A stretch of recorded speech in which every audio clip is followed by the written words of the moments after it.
പുസ്തകം അതിന്റെ 8-ാം അധ്യായം 2-ാം വാക്യം മുതൽ 10-ാം വാക്യം വരെയാണ് ചിന്തയ്ക്കായിട്ട് എടുക്കുവാൻ ഞാൻ ആഗ്രഹിക്കുന്നത്. യഹോവയായ ദൈവം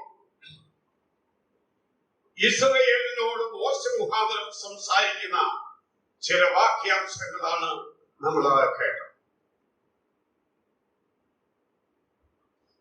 യഹോവയായ ദൈവം ആഗ്രഹിക്കുന്ന ചില കാര്യങ്ങൾ, ഓരോ വ്യക്തിയിൽ നിന്നും ആഗ്രഹിക്കുന്ന കാര്യങ്ങൾ, ഓരോ ഇസ്രായേലിന്റെ ജീവിതത്തിൽ നിന്നും ദൈവം ആഗ്രഹിക്കുന്ന കാര്യങ്ങൾ വളരെ വ്യക്തമായി താൻ ഓർപ്പിക്കുകയാണ്. കർത്താവോടെ ഓർപ്പിക്കുമ്പോൾ ചില പ്രത്യേക കാര്യങ്ങൾ പറഞ്ഞു. ഒരു നടത്തിപ്പിനോടുകൂടെയാണ് തുടങ്ങുന്നതെങ്കിലും ആ വേദഭാഗം 10-ാമത്തെ വാക്യം അവസാനിക്കുന്നത് ഒരു ആരാധനയോടുകൂടെയും ഒരു 9-ാമത്തെ വാക്യം അവസാനിക്കുന്നത് പ്രത്യാശയോടുകൂടെയും ആണ്. ഇതിൽ 7 പ്രധാനപ്പെട്ട കാര്യങ്ങൾ കർത്താവ് നമ്മളോട് സംസാരിക്കുവാൻ ആഗ്രഹിക്കുന്നു. എന്നാൽ 7 കാര്യങ്ങളും ചുരുങ്ങിയ സമയത്തിനുള്ളിൽ പറയുവാൻ എന്നെ കൊണ്ട് സാധ്യമല്ല. ഈ സഭ വളരെ ക്ലിപ്തമാണ് സമയമുള്ളവന്നതിൽ. അതെന്നെ വളരെ അഭിനന്ദനമായ ഒരു വിഷയമാണ്. അതുകൊണ്ട് ക്ലിപ്ത സമയത്ത് തന്നെ ഞാൻ എന്റെ വാക്കുകളും അവസാനിപ്പിക്കുവാൻ ബാധ്യസ്ഥനുമാണ്. അതുകൊണ്ട് ഞാൻ ഒരു കാര്യം പെട്ടെന്ന് ഓർപ്പിക്കട്ടെ. 1-ാമത്തെ കാര്യം 2-ാമത്തെ വാക്യത്തിൽ അവിടെ പറയുന്നുണ്ട്. അതെന്താ അവിടെ പറയുന്നത്? Under the guidance of God. 1-ാമത്തെ കാര്യം പറയാണ്, ഞാൻ നിന്നെ മരുഭൂമിയിലാക്കിയിരിക്കുന്നത്. നമ്മളെല്ലാം മരുഭൂമിയിലാണ്, നമ്മളെല്ലാവരും മരുഭൂമിയിലാണ്. ഞാൻ നിന്നെ മരുഭൂമിയിലാക്കിയിരിക്കുന്നത് എന്തിനു വേണ്ടിയെന്നാ പറഞ്ഞേ? ഞാൻ നിന്നെ നടത്തേണ്ടതിന് വേണ്ടി. A life under the guidance of God. കർത്താവാണ് ഇസ്രായേലിനെ നടത്തിയത്. 1 വർഷമല്ല, 40 സംവത്സരം. ദിനരാത്രങ്ങൾ വളരെ വ്യക്തമായി യഹോവയായ ദൈവം ഒരു നല്ല ഇടയനെ പോലെ അവരുടെ മുന്നിൽ നടന്ന് അവരെ നടത്തി. ഈ നടത്തിപ്പില് കർത്താവ് 3 കാര്യം ചെയ്തു. അവൻ ചെയ്ത 3 കാര്യം അവൻ തന്റെ ജ്ഞാനത്താൽ അവരെ നടത്തി. 2, അവരെ നടത്തിയത് അവന്റെ ശക്തിയാൽ നടത്തി. 3, അവൻ നടത്തിയത് അവന്റെ സ്നേഹത്താൽ നടത്തി. 3 പ്രധാന വിഷയങ്ങളാണ് അവന്റെ നടത്തിപ്പിൽ നാം കാണുന്നത്. അത് വളരെ അനുഗ്രഹിക്കപ്പെട്ട വിഷയമാണ്. നമ്മളുടെ ഓരോ ഭവനങ്ങളും, നമ്മുടെ ഓരോ വ്യക്തികളും, നമ്മുടെ സഭയും അതിനനുസൃതമായി നമ്മൾ ഈ ജ്ഞാനത്തിന്റെ കീഴിലും ഈ ശക്തിയുടെ കീഴിലും ഈ സ്നേഹത്തിന്റെ കീഴിലും നമ്മൾ നിന്നുകൊണ്ട് നമ്മൾ നടക്കുവാൻ സാധിച്ചിരുന്നുവെങ്കിൽ അതെത്രയോ ആഭികാമ്യമായ വിഷയമാണ്. തീർച്ചയായും അത് വളരെ ആഭികാമ്യമായ വിഷയമാണ്. എന്നാൽ നമ്മുടെ ഭവനങ്ങളെ സംബന്ധിച്ച് ഓർക്കുമ്പോൾ, നമ്മുടെ കുഞ്ഞുങ്ങളെ സംബന്ധിച്ച് ഓർക്കുമ്പോൾ, നമ്മുടെ സഭയെ സംബന്ധിച്ച് നമ്മൾ ഓർക്കുമ്പോൾ, ഇതിന് പര്യാപ്തമായ നിലയിലാണോ നടക്കുന്നത് എന്നുള്ള ഒരു ചോദ്യം നമ്മുടെ മുമ്പാകെ പലപ്പോഴും. നമ്മുടെ ഭവനങ്ങളെ സംബന്ധിച്ച് നോക്കാം, നമ്മുടെ കുഞ്ഞുങ്ങളെ സംബന്ധിച്ച് നോക്കാം, നമ്മുടെ സഭയെ സംബന്ധിച്ച് നമുക്ക് നോക്കാം. ഈ അടിസ്ഥാനത്തിലാണോ നടക്കുന്നത്? പലപ്പോഴും നമ്മുടെ ജ്ഞാനം, പലപ്പോഴും നമ്മുടെ ശക്തി, പലപ്പോഴും നമ്മുടെ പണത്തിന്റെ ശക്തി, പലപ്പോഴും നമ്മുടേതായ ഐഡിയാസ് പലപ്പോഴും ഉൾക്കൊള്ളാൻ അതൊരിക്കലും ദൈവം ആഗ്രഹിക്കുന്നു. ഒരു ദൈവ പൈതലിനെ സംബന്ധിച്ച് ദൈവം ആഗ്രഹിക്കുന്നത് അപ്പോസ്തലനായ പൗലോസ് വളരെ വ്യക്തമായി പറയാണ്. എഫേസ്യ ലേഖനം 4-ാം അധ്യായത്തിൽ ഞാൻ ബദ്ധനായിരുന്നുകൊണ്ട് നിങ്ങളോട് പറയാണ്, നിങ്ങളെ വിളിച്ചിരിക്കുന്ന വിളിക്ക് യോഗ്യമാണ്. അത് വളരെ വ്യക്തമായ കാര്യമാണ്. ആ വിളിച്ച് യോഗ്യമായിട്ട് നമ്മൾ നടക്കണം എന്നുള്ളതാണ് ദൈവം ആഗ്രഹിച്ചത്. ഇന്ന് നമ്മള് ഡയറക്ഷനൊക്കെ, നമ്മുടെ ഡയറക്ഷൻ ഇപ്പോഴേ മാക്സിമം എന്തൊക്കെയാ, നമ്മളൊരു സ്ഥലത്തേക്ക് യാത്രയ്ക്ക് പോകുമ്പോൾ ഗൂഗിളാണ് നമ്മുടെ യാത്രയുടെ വളരെ മാന്യമായ കാര്യം. കഴിഞ്ഞ ദിവസം ഒരു റിപ്പോർട്ട് വന്നു. ഗൂഗിൾ ആശ്രയിച്ചു പോയ കാറും എല്ലാം കൂടെ എവിടെ ചെന്ന് കഴിഞ്ഞ ദിവസം ന്യൂസിലുണ്ടായിരുന്നു. കുഴിയില് തോട്ടില് നിന്നെ നടത്തുന്ന കർത്താവ് ജ്ഞാനത്തോടും ശക്തിയോടും സ്നേഹത്തോടും കൂടെ തന്നെ നടത്തും. അത് ഓർത്തോടുക. ഇത് ഗൂഗിളല്ല. ഗൂഗിളിന് തെറ്റുപറ്റി. നിന്റെ കർത്താവിന് തെറ്റുപറ്റിയില്ല എന്നുള്ളതാണ് ഏറ്റവും മനോഹരമായ കാര്യം. നമുക്ക് തെറ്റുപറ്റും, നമ്മുടെ ജീവിതത്തിൽ തെറ്റുപറ്റും. അനേക സഭകൾക്ക് തെറ്റുപറ്റിയിട്ടുണ്ട്, അനേകം കുടുംബങ്ങൾക്ക് തെറ്റുപറ്റിയിട്ടുണ്ട്, അനേകം കുഞ്ഞുങ്ങൾക്ക് തെറ്റുപറ്റിയിട്ടുണ്ട്. തെറ്റ് നമ്മുടെ ഭാഗത്ത് വന്നിട്ടുണ്ട്. അത് നമ്മള് അക്സെപ്റ്റ് ചെയ്തില്ല എന്നുള്ളതാണ് വലിയൊരു കുറവ്. അത് നമ്മുടെ ജീവിതത്തിന്റെ വലിയൊരു കുറവാണ്. നമ്മളത് സ്വീകരിക്കുകയില്ല. എന്നാൽ ദൈവം നമ്മെ സംബന്ധിച്ച് ആഗ്രഹിക്കുന്ന ഒരു കാര്യം, കർത്താവെ നീ ഇസ്രായേലിനെ നടത്തിയോ? എങ്ങനെ നടത്തി? അഗ്നിസ്തംഭത്താലും മേഘസ്തംഭത്താലും. പിന്നെ കർത്താവ് എന്നാണ് പറഞ്ഞത്? അവരുടെ മുൻപാകെ. അതൊരു ശ്രേഷ്ഠ ഇടയന്റെ മഹത്വമേറിയ യോഗ്യതയാണ്. ഇടയൻ എപ്പോഴും നടക്കുന്നത് എവിടെ? ആടുകളുടെ മുന്നിൽ. നമുക്ക് അവരെ ഒന്ന് നോക്കി നടക്കാൻ സാധിച്ചിരുന്നെങ്കിൽ എത്ര നന്നായിരുന്നു. അതല്ലേ ദൈവം നമ്മെ സംബന്ധിച്ച് ആഗ്രഹിക്കുന്നത്. ദൈവം നമ്മെ സംബന്ധിച്ച് വിചാരിക്കുന്നത് അതല്ലേ. നമ്മുടേതായ ബുദ്ധിയിലും നമ്മുടേതായ ജ്ഞാനത്തിലും നമ്മുടേതായ ദൃഷ്ടികോണിലും നമ്മൾ നടക്കുവാൻ പാടില്ല. സമ്പൂർണമായും അവനെ നോക്കി നടക്കണം. പൗലോസ് എഴുതി, വിശ്വാസത്തിന്റെ നായകനും പൂർത്തിവക്തനുമായ യേശു ക്രിസ്തുവിനെ നോക്കുക. അങ്ങനെയാണോ നടക്കുന്നത്? നമ്മുടെ കുഞ്ഞുങ്ങളുടെ വിദ്യാഭ്യാസമുള്ള ബന്ധത്തിൽ, നമ്മുടെ കുഞ്ഞുങ്ങളുടെ ഭാവിയുള്ള ബന്ധത്തിൽ, നമ്മുടെ കുടുംബ ജീവിതത്തിലുള്ള ബന്ധത്തിൽ, നമ്മുടെ സഭാ ജീവിതത്തിൽ നമ്മൾ അങ്ങനെയാണോ നടക്കുന്നത്? ആണോ സഹോദരന്മാരെ, ആണോ സഹോദരിമാരെ? എനിക്കൊരു ചോദ്യം ചോദിക്കാറുണ്ട്. നമ്മുടെ ജീവിതത്തിൽ പലപ്പോഴും നമ്മുടേതായ ജ്ഞാനമല്ലേ പ്രവർത്തിച്ചിരിക്കുന്നത്? കുഞ്ഞുങ്ങൾ പഠിച്ച് വളരെ ശ്രേഷ്ഠമായ നിലയിൽ വന്നു കഴിഞ്ഞപ്പോൾ അവർക്ക് മാതാപിതാക്കന്മാരുടെ ആലോചനയ്ക്ക് സ്ഥാനമില്ലാതെ പോയി. അതല്ലേ സംഭവിച്ചിരിക്കുന്നത്? അവനെ നോക്കണം. അതുകൊണ്ടാണ് യെരമ്യാവ് ഒരു വാക്ക് പറഞ്ഞിട്ടുണ്ട്. ഒന്ന് പെട്ടെന്ന് വായിച്ചാൽ യെരമ്യാവിന്റെ 10-ാം അധ്യായത്തിന്റെ 23-ാമത്തെ വാക്യത്തിൽ ഒരു കാര്യം വളരെ വ്യക്തമായിട്ട് പറയുന്നുണ്ട്. യഹോവയെ മനുഷ്യന് തന്റെ വഴി നടക്കുന്നവന് തന്റെ കാലടികളെ നേരെയാക്കുന്നതും സ്വാധീനമല്ല എന്ന് ഞാൻ അറിയുന്നു. അവിടെ 23-ാമത്തെ വാക്യത്തിൽ വളരെ വ്യക്തമായി പറയുന്ന ഒരു കാര്യമുണ്ട്. എന്ത്? ആ മനുഷ്യന്റെ വഴികൾ എന്നത് അവനിൽ നിക്ഷിപ്തമല്ല. നമ്മുടെ ബുദ്ധിയും നമ്മുടെ ആലോചനയും നമ്മുടെ ക്രമീകരണങ്ങളും നമ്മുടേതായ ചിന്താഗതിയും നമ്മിൽ നിക്ഷിപ്തമല്ല. അതിനൊക്കെ പരിമിതികളുണ്ട് സഹോദര, അതിനൊക്കെ പരിമിതികളുണ്ട്. അത് നിക്ഷിപ്തമല്ല. അത് വളരെ വ്യക്തമായി മനസ്സിലാക്കേണ്ട ഒരു വിഷയം. നമ്മൾ പല ഡിസിഷൻസ് ഒക്കെ എടുക്കുമ്പോൾ നമ്മുടെ കുഞ്ഞുങ്ങളോട് ബന്ധത്തിൽ, നമ്മുടെ ഭവനത്തോടുള്ള ബന്ധത്തിൽ, നമ്മുടെ ജീവിതത്തോടുള്ള ബന്ധത്തിൽ, നമ്മുടെ പോക്കിനോടുള്ള ബന്ധത്തിൽ, നമ്മുടെ നടപ്പിനോടുള്ള ബന്ധത്തിൽ നമ്മൾ എടുക്കുന്നതൊക്കെയും നമ്മുടെ ഐഡിയാസിന്റെ അടിസ്ഥാനത്തിലാണ്.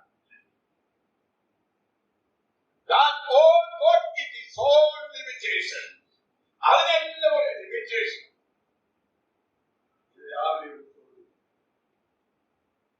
നമ്മൾ നമ്മുടെ ഭവനത്തിന്റെ ഓരോ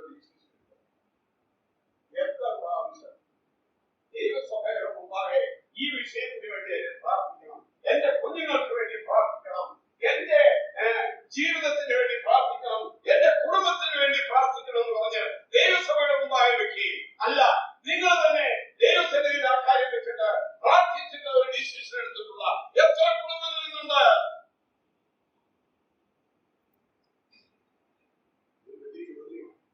ഈ ചോദ്യത്തിന് മുമ്പിൽ നമുക്ക് പലർക്കും എന്തില്ല, ആൻസർ ഇല്ല. പല വിവാഹങ്ങളും നടത്തിയിട്ടുള്ളത്. വിവാഹം എല്ലാം ക്രമീകരിച്ചിട്ടാണ് സഭയോട് പറഞ്ഞത്. ഞാൻ ഒരു ചോദ്യം ചോദിച്ചോട്ടെ, ഈ വിവാഹത്തിന്റെ കാര്യമൊക്കെ തുടങ്ങുന്നതിന് മുമ്പ് അങ്ങനെ ഒരു വിഷയം വരുമ്പോൾ ദൈവസഭയെ വിളിച്ചിട്ട് ആ വിഷയം പ്രാർത്ഥിച്ച് ഒരു നല്ല ഡിസിഷൻ എടുക്കുവാൻ സാധിച്ചു. അതെത്രയോ ആഭിയാമ്യമായ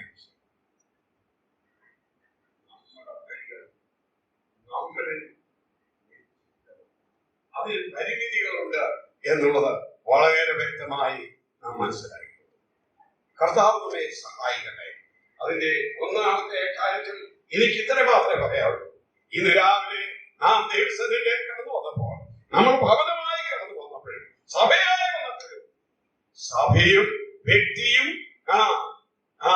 കുടുംബവും ഒരുപോലൊരു ഡിസിഷൻ ആവശ്യമുണ്ട്. കർത്താവേ, ഞാനല്ല നടത്തേണ്ടത്, നീ തന്നെ.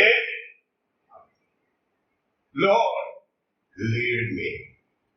കർത്താവേ, നീ എന്നെ നടത്തണം. അതാണ് ദൈവം നമ്മെ സംബന്ധിച്ച് ആഗ്രഹിക്കുന്നത്. അതിന് നാം തയ്യാറാണ്. സഭ തയ്യാറാണ്, വ്യക്തി തയ്യാറാണ്, കുടുംബം തയ്യാറാണ്. വളരെ ആവശ്യമായ വിഷയം. രണ്ടാമത്തെ കാര്യം, അതിന്റെ ആവർത്തന പുസ്തകം 8-ന്റെ രണ്ടാമത്തെ വാക്യത്തില് ഒരു കാര്യം വളരെ വ്യക്തമായിട്ട് അവിടെ പറയുന്നുണ്ട്. എന്താ പറയുന്നത്? രണ്ടാം വാക്യത്തില്, നിന്റെ ദൈവമായ യഹോവ നിന്നെ താഴ്ത്തുവാനും തന്റെ കൽപ്പനകൾ അവിടെ നിന്നു. യഹോവയായ ദൈവം നിന്നെ താഴ്ത്തുവാൻ. രണ്ടാമത്തെ കാര്യങ്ങൾ, a life of humility before God. A life humility before God. ഈ താഴ്ത്തുക എന്നുള്ള വാക്ക് ഹംബിൾ ഇന്ന് അനേക വിശ്വാസികളുടെ ഡിക്ഷണറിയിൽ പോയി.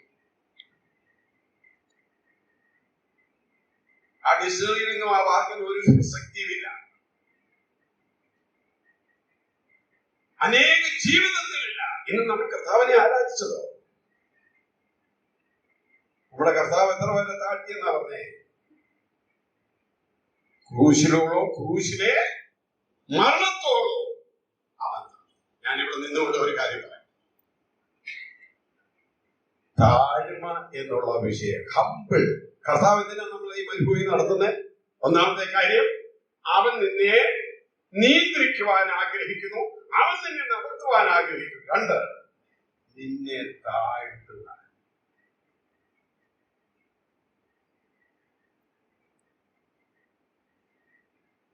വളരെ പ്രധാനമായ ഒരു വിഷയമാണ്. നമ്മുടെ ജീവിതത്തിന്റെ ഏറ്റവും വലിയ പരാജയം, സഭാ ജീവിതത്തിന്റെ പരാജയം, കുടുംബത്തിന്റെ പരാജയം ഇത് തന്നെ. എന്ത്? താഴ്വാനുള്ള മനസ്സ്. അതിനുള്ള പ്രത്യേക വിഷയം എന്താ? പെട്ടെന്ന് നോക്കി. സദൃശ്യവാക്യം അതിന്റെ 16-ാം അധ്യായത്തിൽ 18-ാമത്തെ വാക്യത്തിൽ ഒരു പ്രത്യേക കാര്യം എഴുതി. നാശത്തിന് മുമ്പേ ഗർവം, വീഴ്ചയ്ക്ക് മുമ്പേ ഉന്നത ഭാവം. അവിടെ എഴുതിയിരിക്കുന്നത്, pride goeth before destruction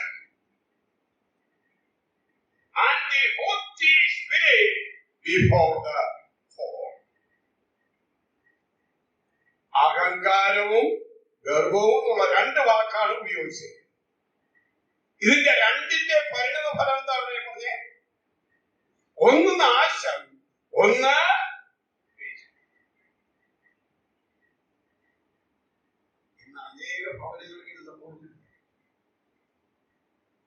ഭർത്താവ് പറയും, ഞാനാണ് ഏറ്റവും വലുത്, ഞാൻ പറയുന്നത് എല്ലാം ശരിയാണ്. ഏതെങ്കിലും ഭർത്താക്കന്മാര് ഭാര്യയോട് ക്ഷമ ചോദിച്ചിട്ടുണ്ടോ?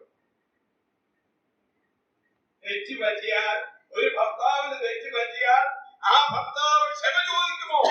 ഇല്ല. That is none of my business. She is my wife. Even if I committed a mistake, let it be. ഞാൻ തെറ്റ് ചെയ്താലും കുഴപ്പമില്ല. ഞാനൊരു എന്റെ സഹോദരന്മാരോട് വാക്ക് പറയട്ടെ, നിങ്ങൾ എന്നെ സ്നേഹിച്ചാലും കൊള്ളാം, സ്നേഹിച്ചില്ലേ,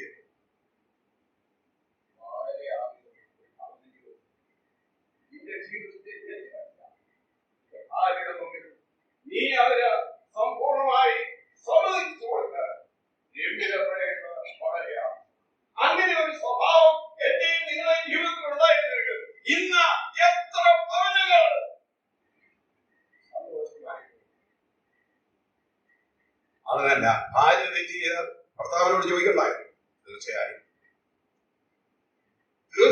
ചോദിക്കണം. അവിടെയാണ് ക്രിസ്തീയ ജീവിതവും, അവിടെയാണ് നിന്നെ കർത്താവ് പഠിപ്പിച്ചിരിക്കുന്ന ശ്രേഷ്ഠതയിൽ നീ മനസ്സിലാക്കണം. അത് വളരെ വ്യക്തമായി മനസ്സിലായിക്കൊണ്ട് തീർച്ചയായും ചോദിക്കണം. അങ്ങനെയെങ്കിൽ ഞാൻ ഒരു ചോദ്യം ചോദിച്ചു. എന്റെ പിതാക്കന്മാരോട് നിന്റെ മക്കളുടെ മുമ്പിൽ നീ തെറ്റ് ചെയ്തിട്ടുണ്ട്,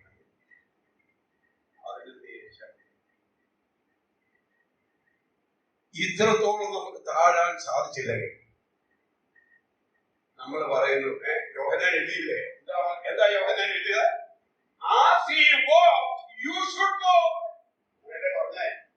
അവൻ നടന്നതുപോലെ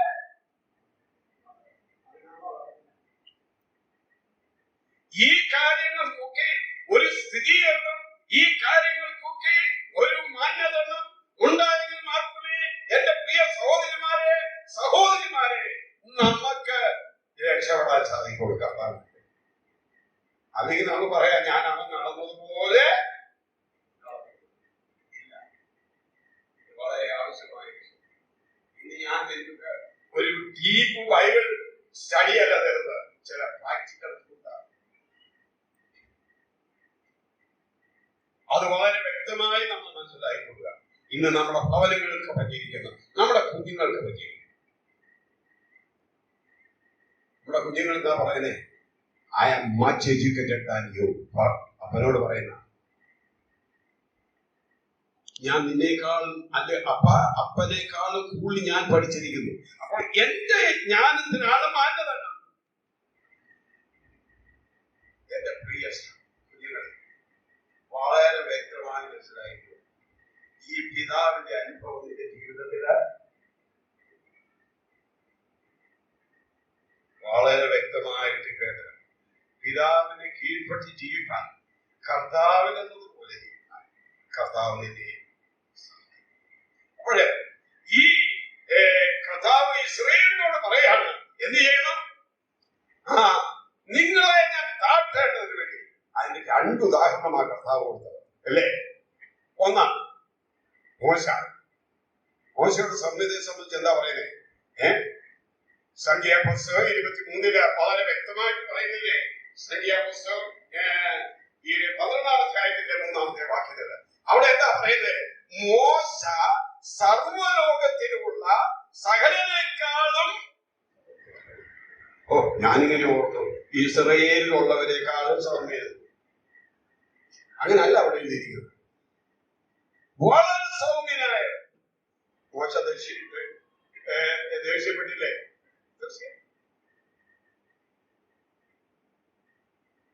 ഇൻഡിഗ്നേഷൻ എന്നുള്ള വാക്ക് നമ്മൾ പഠിക്കുമ്പോൾ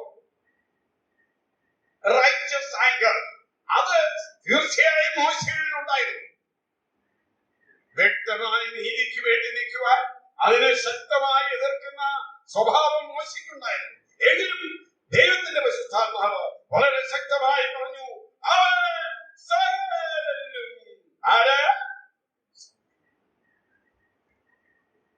നീ നിന്റെ ജീവിതത്തിൽ സൗമ്യത സഭായോഗത്തിൽ കാണിച്ചിട്ടുണ്ടോ? സഭാ ജീവിതത്തിൽ കാണിച്ചിട്ടുണ്ടോ? കുടുംബത്തിൽ കാണിച്ചിട്ടുണ്ടോ? ഉപ്പ് കൂടിയാൽ ഇതൊന്നും പറയണ്ട, രുചി കുറഞ്ഞാൽ പറയണ്ട. സൗമ്യത എവിടെ ഉള്ളത്? ഒരു വിധത്തിൽ അത് നമ്മൾ പോകുന്നതാണ് ഇപ്പൊ നമ്മൾ പറഞ്ഞു, അല്ലേ? അതല്ല ദൈവം നമ്മെ സംബന്ധിച്ചാഗ്രഹിക്കുന്നത്. ഒരു വിധത്തിൽ പോകാനല്ല. നിന്റെ മുമ്പിൽ പൗലോസ് പറയാണ്, നിന്റെ മുമ്പിൽ ഈ വ്യക്തിയെ വെച്ചിരിക്കുകയാണ്. എന്തിനാ? നീ അവനിലെ പോകണം. 15 ലക്ഷം ആൾക്കാർ തന്നെ ഇസ്രായേൽ പുരുഷന്മാരുടെ ഗണത്തിലുണ്ട്. ഞാൻ ഓർക്കുകയുണ്ടായി, ഇത്ര സൗകര്യമുള്ള മനുഷ്യൻ ഈ കൂട്ടരെ എങ്ങനെ നടത്തി? ഈ കൂട്ടരുടെ യോഗ്യത എന്നാ? മത്സരികള്, പിന്നെ എന്ന് പറഞ്ഞു കഴിഞ്ഞാൽ ഈ കഴുത്തു കുലിക്കാത്തവരുണ്ട്. അതാണ് യോഗ്യത. ആർക്ക്? ഇസ്രായേൽ.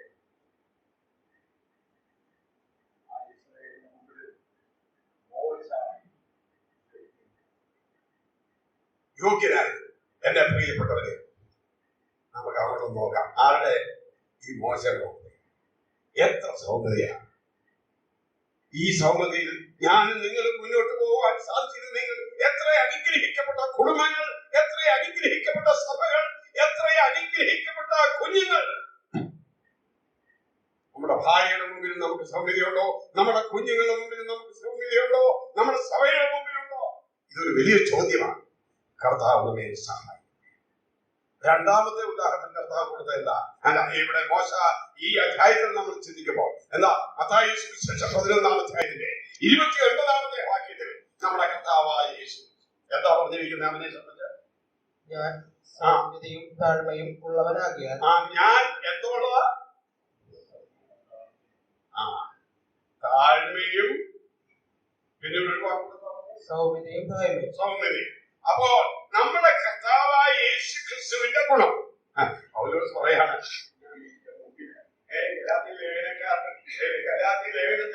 വളരെ വ്യക്തമായിട്ട് പറയാണ്.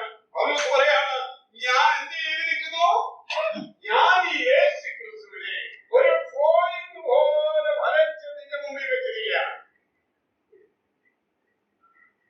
നോക്കാൻ ആരെയാ ഈ വരച്ചു വെച്ചിരിക്കുന്നത്?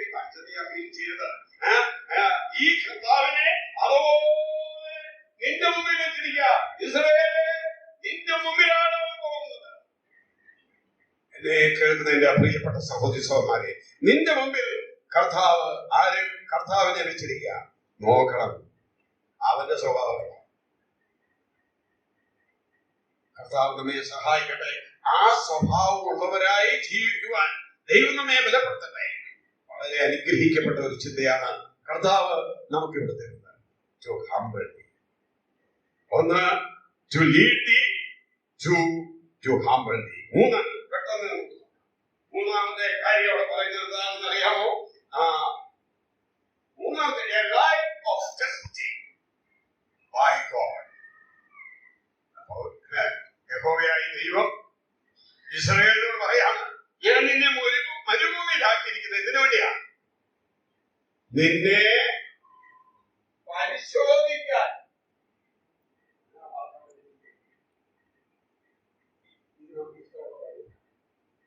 ഒരു കുടുംബവും ഒരു വ്യക്തിയും ഒരു വിശ്വാസിയും ഒരു സഭയും ആഗ്രഹിക്കുന്ന ഒരു വിഷയമല്ല. എന്ത്? കർത്താവിനെ ഒന്ന് ടെസ്റ്റ് ചെയ്യണം. കേൾക്കുന്ന എന്റെ പ്രിയപ്പെട്ടവരെ, എന്നെയും നിന്നെയും കർത്താവ് മരുഭൂമി നടത്തുന്നത് എന്തിനു വേണ്ടി? പരിശോധിക്കണം. പരിശോധിക്കണമെങ്കിൽ ലാബിൽ കയറണം.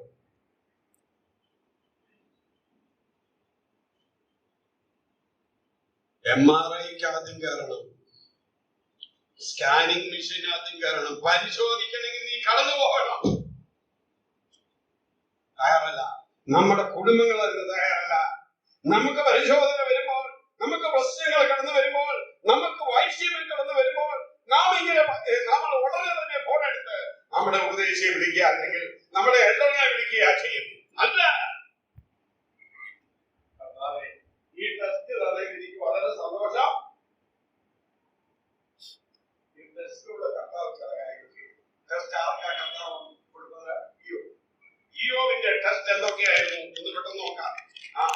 ഒന്ന് പെട്ടെന്ന് നോക്കി ഇയ്യോബെ എത്ര ടെസ്റ്റിലൂടെ പോയെന്ന് നമുക്ക് കാണാം. ഞാൻ പെട്ടെന്ന് പറഞ്ഞുതരാം. എക്കണോമിക്കലി എന്ന് പറഞ്ഞാൽ സാമ്പത്തികമായി അവനെ ടെസ്റ്റ് ചെയ്തു. 2, അവനെ മെറ്റീരിയലി ഭൗതികമായി ടെസ്റ്റ് ചെയ്തു. 3, കൊമേഴ്സ്യലി വ്യവസായപരമായിട്ട് ടെസ്റ്റ് ചെയ്തു.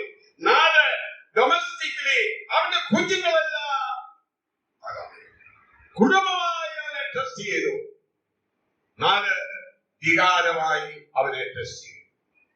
ഈ 5 ടെസ്റ്റിൽ കൂടെ ആര് കടന്നുപോയി? നമ്മുടെ കർത്താവ് ഈ ടെസ്റ്റിൽ കൂടെ ഒക്കെ വിടും. ഈ ടെസ്റ്റ് അവൻ അനുവദിക്കും. എന്തിനാ അനുവദിക്കുന്നത്?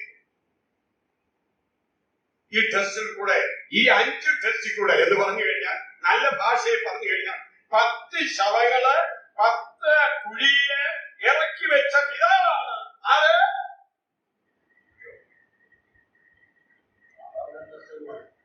നമുക്ക് കിട്ടിയിരിക്കുന്ന ടെസ്റ്റിലൊക്കെ പ്രശ്നങ്ങളായി തീരാറുണ്ട്, ഭാരങ്ങളായി തീരാറുണ്ട്. നമുക്ക് എന്ത് ചെയ്യണമെന്ന് അറിയാതെ നമ്മളെ വിരുമ്പിപ്പോയിട്ടുണ്ട്, നമ്മൾ തകർന്നു പോയിട്ടുണ്ട്, നമുക്കൊന്നും ചെയ്യുവാൻ കഴിയാതെ വണ്ണം നമ്മൾ കൈമലർത്തി പോയിട്ടുണ്ട്. എന്നാൽ ഇയ്യോബ് എന്ത് ചെയ്തു? വായിച്ചേ 1:20. അപ്പോൾ യോബ് എഴുന്നേറ്റ് വസ്ത്രം കീറി തല ചിരിച്ചു സാഷ്ടാംഗം വീണ് നമസ്കരിച്ചു. നഗ്നനായി ഞാൻ എന്റെ അമ്മയുടെ ഗർഭത്തിൽ നിന്ന് പുറപ്പെട്ടു വന്നു, നഗ്നനായി തന്നെ മടങ്ങി പോകും. യഹോവ തന്നു, യഹോവ എടുത്തു, യഹോവയുടെ നാമം വാഴ്ത്തപ്പെടുമാറാകട്ടെ എന്ന് പറഞ്ഞു. 20ാമത്തെ വാക്യത്തിൽ ഇയ്യോബ് എന്ത് ചെയ്യുന്ന അവിടെ പറയുന്നത്? He worshipped God. അങ്ങനെയല്ലേ എഴുതിയിരിക്കുന്നത്? ആത്മാർത്ഥമായി നമ്മുടെ പല പരിശോധനയും നമ്മുടെ കർത്താവിനെ ആരാധിക്കുവാൻ നിങ്ങൾ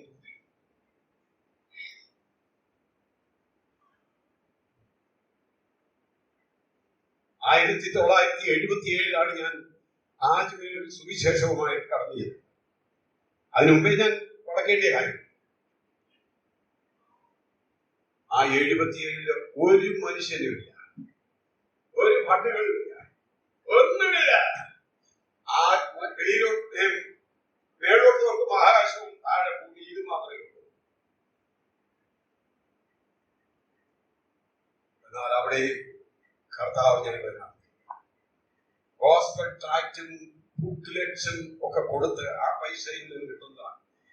ധനം കൊണ്ട് അരിയും ഒക്കെ മേടിച്ച് ഞങ്ങൾ ജീവിച്ചു. ഞങ്ങളുടെ കർത്താവിനെ കൊണ്ട് ഞങ്ങളിലേക്ക് കഴിയില്ല, ആരോടും ഫോൺ ചെയ്തില്ല. ഒരു കാര്യം വളരെ വ്യക്തമായി ഞാൻ നിങ്ങളോട് പറയാം, പരിശോധന കടന്നു വരും. ആ ഇയ്യോബ് എന്ത് ചെയ്തു? വീണ് നമസ്കരിച്ചു. നടന്നിട്ടുണ്ടോ? ഓരോ ഭവനത്തോടും ഞാൻ ചോദിക്കുക, വളരെ ഗൗരവമായി ചോദിക്കുക, നടന്നിട്ടുണ്ടോ? വീട് നമസ്കരിച്ചു. ഈ പരിശോധനയിൽ കൂടെ ഒക്കെ കടന്നുപോയിട്ട് ഇയ്യോബ് എന്താ പറഞ്ഞത്? അവന്റെ നാമം, എന്നെ കേൾക്കുന്ന എന്റെ പ്രിയപ്പെട്ടവരെ, നമുക്ക് അവനെ സ്തുതിക്കാം. പരിശോധന തരുന്നത് receive it with thanksgiving. അതാണ് നമ്മളെ സംബന്ധിച്ച് ദൈവം ആഗ്രഹിക്കുന്നത്. നമുക്കത് മേടിക്കണം. കാരണം എന്നാ, കർത്താവ് ഈ തീച്ചുകളിൽ കൂടെ നമ്മളെ അവിടെ നടത്തുമ്പോ നമുക്ക് വലിയ സന്തോഷമാണ്. അത് നടത്തി അവൻ മുന്നോട്ട് നമ്മളെ കൊണ്ടുപോകുമ്പോ, എനിക്ക് സമയമില്ലല്ലോ, ഞാൻ നിർത്തട്ടെ. ആ മുന്നോട്ട് പോകുമ്പോ കർത്താവ് നമ്മളെ സംബന്ധിച്ച് ചില കാര്യങ്ങൾ ആഗ്രഹിക്കും. എന്താ? ഇയ്യോബ് ഈ പരിശോധന എല്ലാം കഴിഞ്ഞിട്ട് 42ാമത്തെ അധ്യായത്തിൽ എന്താ പറഞ്ഞത്? 5ാമത്തെ വാക്യത്തിൽ, ഞാൻ നിന്നെ പറ്റി കേട്ടിരുന്നു, ഇപ്പോഴെന്താ? ഞാൻ എന്റെ കണ്ണുകൊണ്ട്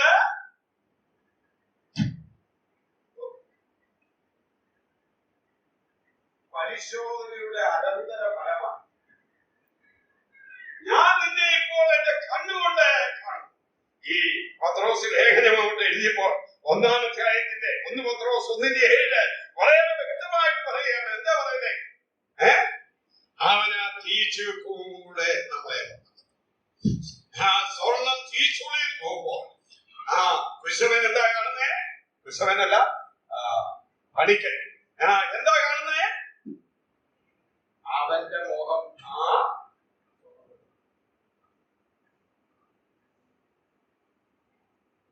അവന്റെ മുഖം ആ സ്വർണ്ണത്തിൽ, ഈ അരിക്കെല്ലാം അവൻ പോവുക.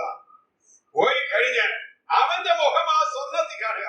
എന്റെ കർത്താവ് എന്നെ പരിശോധനയിൽ കൂടെ കടത്തിവിടുമ്പോൾ എന്റെ സ്വർഗത്തിന്റെ ദൈവം എന്ന് കാണുന്നു, എന്നെ അവൻ കാണുകയാണ്.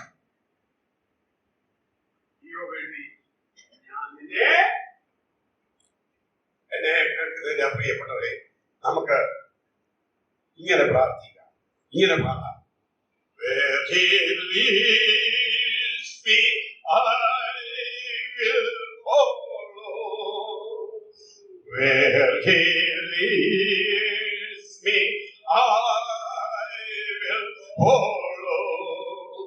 Where he leads me, I will follow. I'll go with him all the way. Can you say that? കർത്താവേ, എന്നെ നീ നടത്തണം, എന്നെ പരിശോധനയിൽ കൊണ്ടുപോകണം, നീ എന്നെ കൊണ്ടുപോയാൽ നീ എന്നെ തയ്യാറാണോ? പരിശോധന വരുമ്പോൾ, ഭർത്താവ് വഴക്ക് പറയുമ്പോൾ, കുഞ്ഞുങ്ങൾ പ്രശ്നങ്ങൾ ഉണ്ടാക്കുമ്പോൾ, സഭയിൽ വൈഷമ്യം ഉണ്ടാകുമ്പോൾ നമ്മൾ പിറവിൽക്കല്ലേ? ഞാനൊരു ചോദ്യം ചോദിച്ചോട്ടെ, ഇങ്ങനെയുള്ള സഭകളിൽ നമ്മുടെ കർത്താവിന് മുമ്പിൽ